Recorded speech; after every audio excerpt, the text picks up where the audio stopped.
اور ہم سننے کے لیے ہمارا چینل سبسکرائب کریں۔ پروپرائٹر طارق محمود، رابطہ نمبر 03474701775۔ پوچھا بلبل سے میں نے تو طارق اسلامک سینٹر دنیا بھر کے علماء اکرام کی تقریریں اور حمد و نعت سننے کے لیے ہمارا چینل سبسکرائب کریں۔ پروپرائٹر طارق محمود، رابطہ نمبر 03474701775۔ اللہ سب سے بڑا، اللہ سب سے بڑا۔ الذين آمنوا اتقوا الله وقولوا قولا سديدا يصلح لكم أعمالكم ويغفر لكم ذنوبكم ومن يطع الله ورسوله فقد فاز فوزا عظيما يا أيها الناس اتقوا ربكم الذي خلقكم من نفس واحدة وخلق منها زوجها وبث منهما رجالا كثيرا ونساء واتقوا الله الذي تساءلون به والأرحام إن الله كان عليكم رقيبا أما بعد فإن خير الحديث كتاب الله وخير الهدي هدي محمد صلى الله عليه وسلم وشر الأمور محدثاتها وكل محدثة بدعة وكل بدعة ضلالة وكل ضلالة في النار سبحانك لا علم لنا إلا ما علمتنا وعلمنا ما ينفعنا وزدنا علما رب اشرح لي صدري ويسر لي أمري واحلل عقدة من لساني يفقهوا قولي رب زدني علما رب زدني حلما رب زدني فهما رب زدني عملا اللهم صل على محمد وعلى آل محمد كما صليت على إبراهيم وعلى آل إبراهيم إنك حميد مجيد اللهم بارك على محمد وعلى آل محمد كما باركت على إبراهيم وعلى آل إبراهيم إنك حميد مجيد قال الله عز وجل في القرآن المجيد والفرقان الحميد أعوذ بالله السميع العليم من الشيطان الرجيم بسم الله الرحمن الرحيم آمن الرسول بما أنزل إليه من ربه والمؤمنون كل آمن بالله وملائكته وكتبه ورسله لا نفرق بين أحد من رسله وقالوا سمعنا وأطعنا غفرانك ربنا وإليك المصير لا يكلف الله نفسا إلا وسعها لها ما كسبت وعليها ما اكتسبت ربنا لا تؤاخذنا إن نسينا أو أخطأنا ربنا ولا تحمل علينا إصرا كما حملته على الذين من قبلنا ربنا ولا تحملنا ما لا طاقة لنا به واعف عنا واغفر لنا وارحمنا أنت مولانا فانصرنا على القوم الكافرين۔ ہر قسم کی حمد و ثنا، بڑائی، کبریائی، تعریفات و تسبیحات، تمجیدات، تقدیسات، تکبیرات اللہ وحدہ لا شریک کی ذات کے لیے، جو اکیلا پوری کائنات کا داتا، مشکل کشا، حاجت روا، غریب نواز، غوث اعظم، دستگیر، گنج بخش، رنج بخش، لاجپال، بگڑی بنانے والا، ڈوبی ہوئی بیڑیوں کو پار لگانے والا، کائنات کے باسیوں کی موت و حیات کا مالک، لوگوں کے نفع اور نقصان کا مالک، بیٹی اور بیٹے کی تقسیم کرنے والا، جو دینے پر آئے تو پوری کائنات مل کر کے روک نہیں سکتی، اور اگر میرا اللہ کسی سے کچھ روک لے تو پوری کائنات مل کر کے دے نہیں سکتی۔ درود و سلام میرے اور آپ کے پیر و مرشد، ہمارے رہبر و رہنما، دونوں جہانوں کے لیے رحمت بن کے آنے والے پیارے پیغمبر، امامنا فی الدنیا و امامنا فی الآخرہ و امامنا فی الجنہ، جناب محمد الرسول اللہ صلی اللہ علیہ وسلم کی ذات اقدس و اطہر پر، اعلیٰ اور بالا پر۔ معزز اور مکرم سامعین، عزیز دوستوں اور بزرگوں، اللہ رب العالمین کا ہمارے اوپر بہت بڑا فضل ہے کہ اس نے اس دنیا کی زندگی کی جو مشکلات ہیں، جو مصائب ہیں، جو آلام ہیں، جو معاملات ہیں، جو انسان کو نقصان کی طرف لے کر جا سکتے ہیں، ان سے بچنے کے لیے اس نے ہمیں طریقے بتائے ہیں۔ اور پھر اس کے ساتھ ساتھ جو بھی انسان ان چیزوں پر عمل کرتا ہے، دنیا میں بھی یہ انسان کا اپنا فائدہ ہے، اور پھر اس کے عوض رب العالمین اس کو اجر عظیم بھی عطا کرتے ہیں، جس کا تعلق دنیا کے ساتھ بھی ہے اور آخرت کے ساتھ بھی ہے۔ ہر بندہ پریشان ہے، کسی نہ کسی مصیبت کے اندر مبتلا ہے، کسی نہ کسی معاملے کی خرابی کی وجہ سے پریشان ہے۔ تو اللہ رب العالمین نے جو بہت ساری چیزیں ہمیں بتائی ہیں جن کے ذریعے سے ہم دنیا اور آخرت کی جو خیر ہے اس کو سمیٹ سکتے ہیں، ان میں سے میں ایک چیز آپ کے سامنے رکھوں گا۔ سب سے پہلے اس کی فضیلت میں کچھ احادیث ہیں، وہ آپ کے سامنے بیان کروں گا۔ پھر اس کے ترجمے کی روح سے ہمارا جو کردار ہونا چاہیے، ہمارے جو الفاظ ہونا چاہیے، ہمارا جو طرز زندگی ہونا چاہیے، وہ میں انشاءاللہ آپ کے سامنے رکھوں گا۔ تو یہ وظیفہ جو ہے یہ سورۃ البقرہ کی آخری 2 آیات ہیں جن کی میں نے ابھی آپ کے سامنے تلاوت کی ہے۔ ان کی اہمیت کو اگر سمجھنا چاہتے ہیں تو اللہ کے نبی صلی اللہ علیہ وسلم نے ارشاد فرمایا، دیکھیں ہر انسان جب رات کو سوتا ہے نا، اپنے بستر پہ ہوتا ہے، اپنی آرام گاہ کی طرف جاتا ہے، تو بہت سا پلان اس کے ذہن میں ہوتا ہے اگلے دن کا، بہت سے ٹارگٹ اس نے سوچے ہوتے ہیں، بہت سی مشکلات کا اس کو سامنا ہوتا ہے۔ تو اس کی فکر یہی ہوتی ہے کہ میں نے اپنے ٹارگٹ کیسے پورے کرنے ہیں، اپنے ہدف کو کیسے پورا کرنا ہے، اپنی ضروریات کو کیسے پورا کرنا ہے۔ تو اس کے لیے اللہ کے نبی صلی اللہ علیہ وسلم نے ارشاد فرمایا، جو بندہ رات کو سونے سے پہلے سورۃ البقرہ کی آخری 2 آیات پڑھتا ہے، آسان ہے اور ہمیں یہ یاد ہونی چاہیے۔ اور اگر میں یہ کہوں کہ یہ ہماری زندگی کی اصلاح کے لیے اور ہمارے معاشرے کی اصلاح کے لیے، بلکہ یہ کہیں کہ قوموں کی اصلاح کے لیے اس کا پڑھنا اور اس کے مطابق زندگی گزارنا انتہائی ضروری ہے، تو اس میں مبالغہ نہیں ہے۔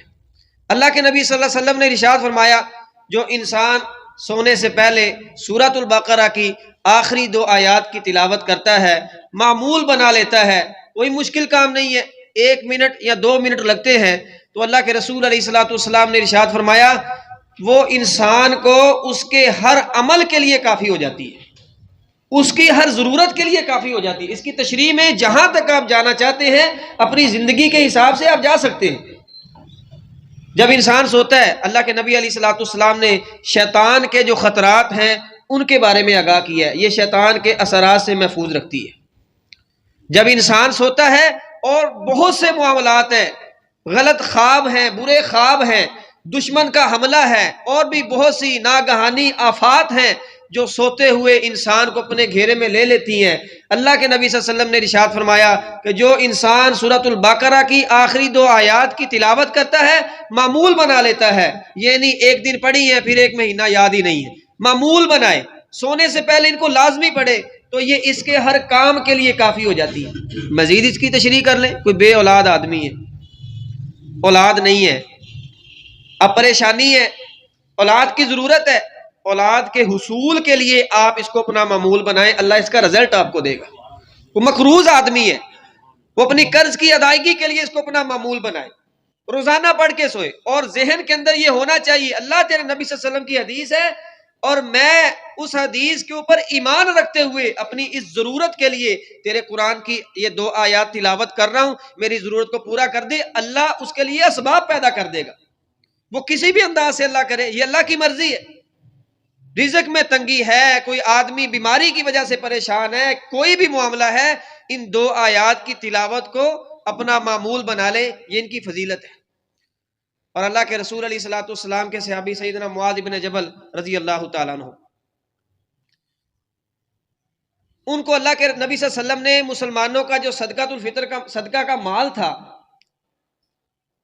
اس کے اوپر مقرر کیا کہ آپ نے اس کی حفاظت کرنی ہے۔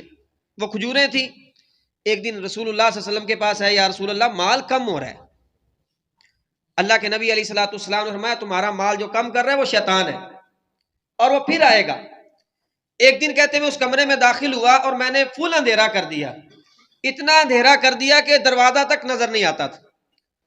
پھر ایسے ہوا کہ شیطان آیا، اس نے ایک شکل اختیار کی، پھر دوسری شکل اختیار کی اور اس نے کھجوریں کھانا شروع کر دی۔ کہتے ہیں کہ میں نے جلدی سے اس کو پکڑ لیا اور جکڑ لیا۔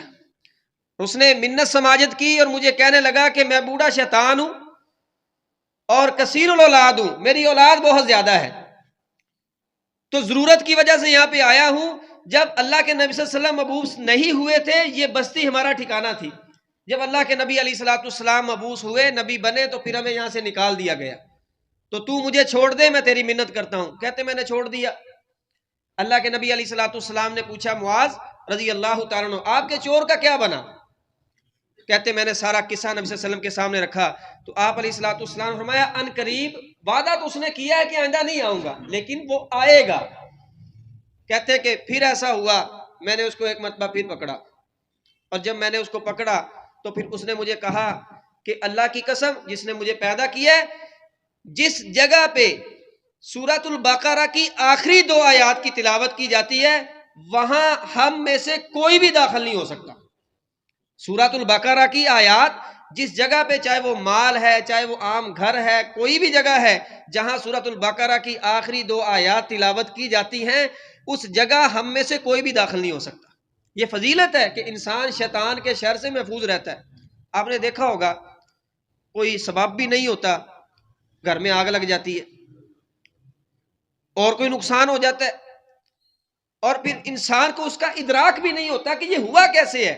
ایسے کئی معاملات ہو جاتے ہیں اور یہ شیطان کی طرف سے ہوتے ہیں۔ تو اگر آپ چاہتے ہیں آپ کا پیسہ، آپ کی دولت، آپ کی جان، آپ کے معاملات جو ہیں وہ محفوظ رہیں شیطان کے شر سے اور اس کے نقصان سے، تو سورۃ البقرہ کی جو آخری 2 آیات ہیں ان کی تلاوت کو اپنا معمول بنا لیں۔ اللہ کے نبی صلی اللہ علیہ وسلم نے ارشاد فرمایا کہ مجھے کئی خزانے اللہ نے دیے، جنت کے کئی خزانے دنیا میں رب العالمین نے مجھے عطا کیے، ان میں سے ایک ایسا خزانہ ہے جو عرش کے سائے سے نیچے سے رب العالمین نے مجھے عطا کیا ہے۔ عرش کے نیچے سے اللہ رب العالمین نے جو خزانے اس کے پاس موجود ہیں، ان میں سے جو مجھے خزانہ دیا ہے وہ سورۃ البقرہ کی آخری 2 آیات، ان کو معمول بنانا چاہیے۔ اور اللہ کے رسول صلی اللہ علیہ وسلم نے انہی 2 آیات کے بارے میں صحابہ اکرام رضوان اللہ علیہم اجمعین اور اپنی امت کو آگاہ کرتے ہوئے ان کی مزید جو فضیلت ہے وہ صحابہ کے سامنے رکھی۔ لیکن ہمیں کرنا کیا ہے؟ ہمیں ان کو اپنا معمول بنانا ہے۔ یہ ہے پڑھنے کی حد تک کہ ہم نے پڑھنا ہے تو اس کے فوائد کیا ملیں گے، اس کے ثمرات کیا ملیں گے۔ اور اللہ کے رسول علیہ الصلوۃ والسلام کو جب یہ 2 آیات دی گئی وحی کی شکل میں، قرآن مجید کی شکل میں، تو اللہ کے نبی صلی اللہ علیہ وسلم نے ارشاد فرمایا ایک مرتبہ جبرائیل علیہ الصلوۃ والسلام میرے پاس بیٹھے ہوئے تھے، تو ایک زوردار آواز آئی جو غیر معمولی تھی، عام آواز نہیں تھی۔ تو نبی علیہ الصلوۃ والسلام فرماتے میں نے آسمان کی طرف دیکھا اور پوچھا جبرائیل یہ کیا معاملہ ہے؟ وہ فرمانے لگے یا رسول اللہ صلی اللہ علیہ وسلم یہ آسمان کا ایک دروازہ کھلا ہے جو آج سے پہلے کبھی نہیں کھلا۔ آسمان کا دروازہ کھلا ہے، آج سے پہلے کبھی نہیں کھلا، اور یہ فرشتہ نازل ہوا ہے آپ کو 2 نوروں کی بشارت دینے کے لیے، وہ سورۃ الفاتحہ ہے اور سورۃ البقرہ کی آخری 2 آیات ہے۔ اس حوالے سے ایک آخری حدیث آپ کے سامنے رکھتا ہوں، پھر آتے ہیں اس کے مفہوم کی طرف۔ اللہ کے نبی صلی اللہ علیہ وسلم نے ارشاد فرمایا کائنات کو بنانے سے 2000 سال پہلے رب العالمین نے ایک کتاب لکھی۔ کائنات کو، دنیا کو بنانے سے پہلے، اور کتنا 2000 سال پہلے رب العالمین نے ایک کتاب لکھی۔ اس کتاب میں سے رب العالمین نے مجھے یہ 2 آیات عطا کی جن سے سورۃ البقرہ کا اختتام ہوتا ہے۔ یہ اللہ کے نبی صلی اللہ علیہ وسلم کی احادیث کے مطابق اللہ کے ہاں ان کلمات کا جو ہے وہ اس کی اہمیت ہے، اور پھر اس کی فضیلت میں جو چیزیں ہیں کہ انسان اپنی زندگی کے سارے مقصد ان سے حل کر سکتا ہے، لیکن شرط یہ ہے کہ انسان اس کو اپنی زندگی کا معمول بنائے، اس کے ترجمے کو یاد کرے اور اس کے ترجمے کے اوپر غور کرے۔ انشاءاللہ انسان کی زندگی تبدیل ہوتے ہوئے، زندگی میں خوشیاں آتے ہوئے، زندگی محفوظ ہوتے ہوئے دیر نہیں لگے گی۔ دیر تب تک ہے جب تک ہم اللہ کے نبی صلی اللہ علیہ وسلم کی احادیث کے اوپر عمل نہیں کر لیتے اور ان 2 آیات کی تلاوت کو اپنا معمول نہیں بنا لیتے۔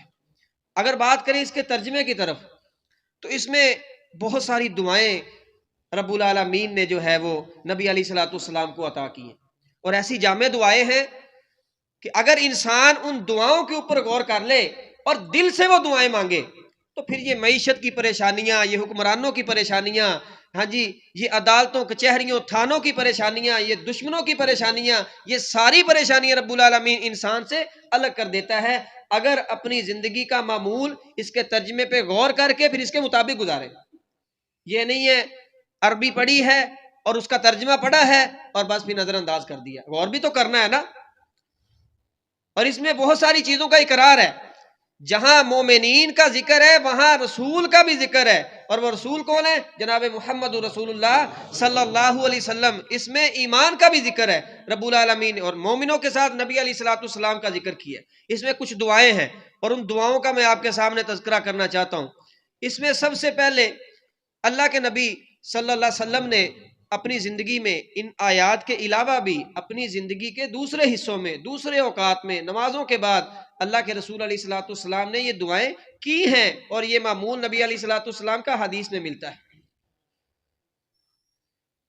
اللہ رب العالمین، بندے کہتے ہیں جی اب مصیبتیں ہیں، پریشانیاں ہیں، تنگیاں ہیں، کاروبار نہیں چلتا، بیماریاں ہیں، اور باور یہ کرواتے ہیں کہ ہم مظلوم ہیں، اور نعوذ باللہ اگر یہ مظلوم ہے تو پھر اللہ کے بارے میں پھر کیا نظریہ بنتا ہے؟ تو اللہ نے یہ وضاحت دے دی ہے، لا یکلف اللہ نفسا الا وسعها۔ اللہ رب العالمین کا یہ اصول نہیں ہے کہ ایک انسان ایک بوجھ اٹھانے کے قابل ہی نہیں ہے اور رب العالمین وہ بوجھ اس کے اوپر ڈال دے، ایسا کبھی نہیں ہے۔ اور اگر ایسا ہوتا ہے تو پھر آپ یہ نہ سمجھے کہ نعوذ باللہ اللہ آپ پہ ظلم کر رہے ہیں۔ اگر ایسا ہوتا ہے کہ آپ پر بوجھ اللہ نے ڈالا ہے وہ آپ کی طاقت سے زیادہ ہے، آپ مقروض ہو گئے ہیں، آپ کے خرچے بڑھ گئے ہیں، کوئی بیماری ایسی آ گئی ہے جو آپ کی آمدن میں آپ سے ہینڈل نہیں ہو رہی، اس کے اخراجات آپ سے نہیں اٹھائے جا رہے، آپ کے معاملات بے ترتیب ہو گئے ہیں، اس میں اللہ کو نعوذ باللہ ظلم کا ذمہ دار نہ ٹھہرائیں۔ آپ یہ دیکھیں کہ اگر آپ کی طاقت سے زیادہ آپ پر اللہ نے بوجھ ڈالا ہے تو پھر بھی یہ اللہ کی محبت ہے آپ کے ساتھ کہ دنیا میں آپ کو وہ گناہوں سے پاک کر رہا ہے۔ اللہ کے نبی علیہ الصلوۃ والسلام نے ارشاد فرمایا کہ 2 چیزیں ہیں، انسان پر مصیبت آتی ہے یا گناہ معاف ہوتے ہیں یا درجے بلند ہوتے ہیں۔ اور بات کریں گناہ معاف ہونے کی اور بات کریں مصیبت کی مقدار کی، وہ مصیبت چاہے کانٹا بھی چبھ جائے نا، انسان کو ہو وہ ایمان والا، اللہ کے نبی علیہ الصلوۃ والسلام نے ارشاد فرمایا کہ رب العالمین اس کانٹے کے چبھنے کی وجہ سے اس کے گناہوں کو معاف کرتے ہیں۔ بھائی یہ تو کانٹا چبھنا ہے جس کی تکلیف انسان محسوس کرتا ہے۔ بخاری کی ایک حدیث ہے اور اس کا مفہوم آپ یوں سمجھیں کہ عمومی طور پہ میں فرض کرے اپنا موبائل اپنی دائیں جیب میں رکھتا ہوں، ایک دن میں نے بھول کے بائیں جیب میں ڈال لیا، اب مجھے ضرورت پڑی، میں نے اپنی دائیں جیب میں ہاتھ مارا۔ اللہ کی رحمت دیکھیں، وہ بندے سے اللہ کی محبت دیکھیں، اور بندے کی صرف لمحے کی پریشانی بھی اس کے درجات کی بلندی کا سبب بنتی ہے۔ اب میں نے دائیں جیب میں ہاتھ مارا، وہ موبائل ہی نہیں ہے، میں اچانک پریشان ہو گیا، میرا موبائل کہاں گیا؟ اب اسی لمحے میں نے جب بائیں جیب میں دیکھا موبائل مل گیا۔ اب یہ جو ایک لمحہ میں پریشان ہوا ہوں، اس کی بھی رب العالمین انسان کو نیکی عطا کرتے ہیں اور اس کے گناہ کو معاف کرتے ہیں۔ یہ محبت ہے رب العالمین کے اپنے بندے کے ساتھ۔ ہم اللہ کو چھوڑ کے پتہ نہیں کہاں پھرتے ہیں۔ تو اللہ مصیبت میں مبتلا اگر کرتا ہے تو اس بندے کے گناہ معاف ہوتے ہیں، اور اگر وہ گناہ گار نہیں ہے، شاید کوئی ایسے ہوں جو اللہ کی بغاوتوں سے بچے ہوں، ہم تو گناہ گار ہیں، بس اللہ نے پردے ڈالے۔ کچھ ایسے بھی ہوں گے کہ جو اللہ کی حدود کو پامال نہیں کرتے، نافرمانیاں کبیرہ گناہوں میں مبتلا نہیں ہیں، جب ایسے لوگوں کے اوپر مصیبت پریشانی آتی ہے تو پھر اللہ ان کے درجوں کو بلند کرتے ہیں. اس لیے انسان کو ہر حال میں اللہ کا شکر ادا کرنا چاہیے. کبھی کسی پریشانی میں مایوس نہیں ہونا چاہیے. اسباب پیدا کرنے والی اللہ تعالیٰ کی ذات ہے. اور پھر اس میں دعا ہے ربنا لا تؤاخذنا ان نسینا او اخطأنا ربنا ولا تحمل علینا اصرا کما حملتہ علی الذین من قبلنا. قرآن مجید میں اور احادیث میں اللہ نے پہلی قوموں کا تذکرہ کیا. عذاب کی شکل میں ظالم حکمران لوگوں کے اوپر مسلط کیے گئے. ان میں فرعون بھی ہے اور اس کے علاوہ جتنے بھی گزرے ہیں ان کے قصے آپ کے سامنے. کس قدر انہوں نے لوگوں کے اوپر اپنی رعایا کے اوپر ظلم کیا ہے. اللہ کے عذاب دوسری شکلوں میں بھی آئے ہیں. تو اس میں یہ دعا بنیادی حیثیت رکھتی ہے کہ اللہ ہمارے اوپر وہ بوجھ نہ ڈالنا جو تو نے ہم سے پہلے لوگوں پہ ڈالے تھے. ہمیں ان آزمائشوں کے اندر مبتلا نہ کرنا جن میں ہم سے پہلے جو لوگ گزر چکے ہیں ان کو ڈالا گیا تھا.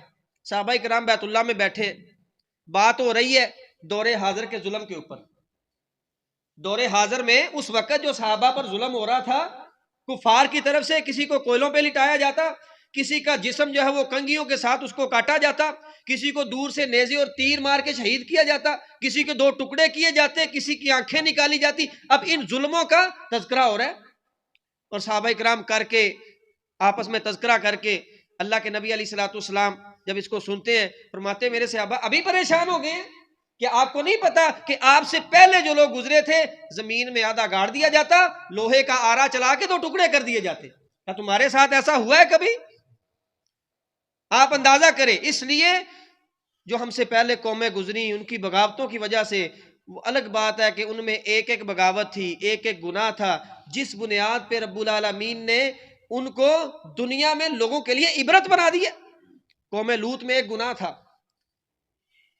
مرد مردوں کے ساتھ زنا کرتے تھے, یہ وتیرہ تھا. نبی کے روکنے کے باوجود باز نہیں آئے. اس کے علاوہ ان کے کسی گناہ کا تذکرہ نہیں ہے, لیکن اس ایک گناہ کی بنیاد پہ پوری کی پوری بستی کو زمین سے اکھاڑ کے آسمان کی طرف لے جایا گیا, پھر ان کو پھینکا گیا, پھر پتھر مارے گئے, نوکیلے پتھر نشان زدہ جن کے اوپر نشان تھا. یہ کس کو لگنا تھا؟ جس کو لگتا تھا اس کو تباہ کر دیتا تھا.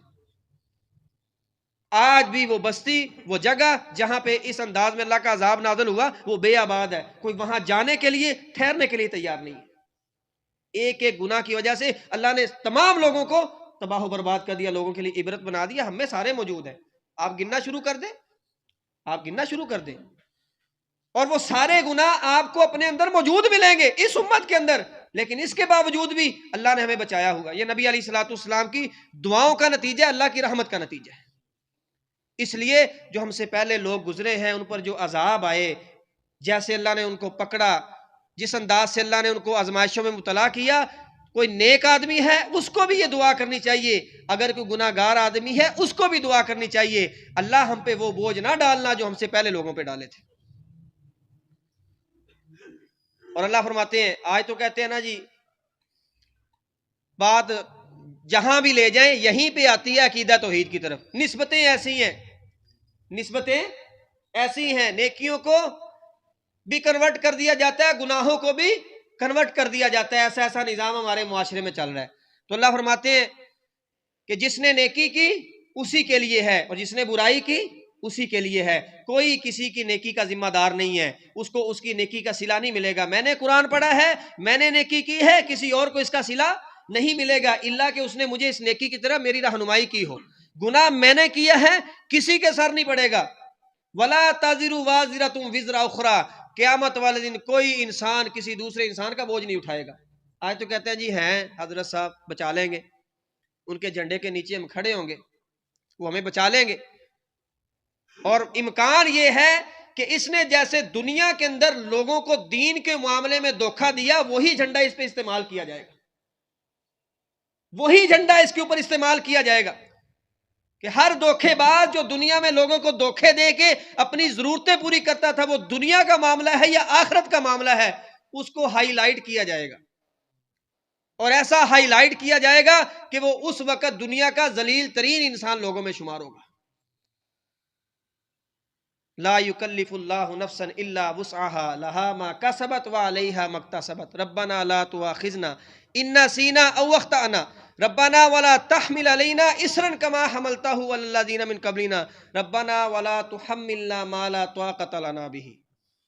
اللہ ہمارے اوپر وہ بوجھ نہ ڈالنا جن کی ہم طاقت ہی نہیں رکھتے۔ پہلے یہ تھا کہ جو بوجھ پہلے لوگوں پہ ڈالے وہ ہم پہ نہ ڈالنا، اب یہ ہے کہ جس چیز کو ہم برداشت نہیں کر سکتے ہم اس دعا کو کر کے اپنے معاشرے کے اوپر فٹ کیوں نہیں کرتے؟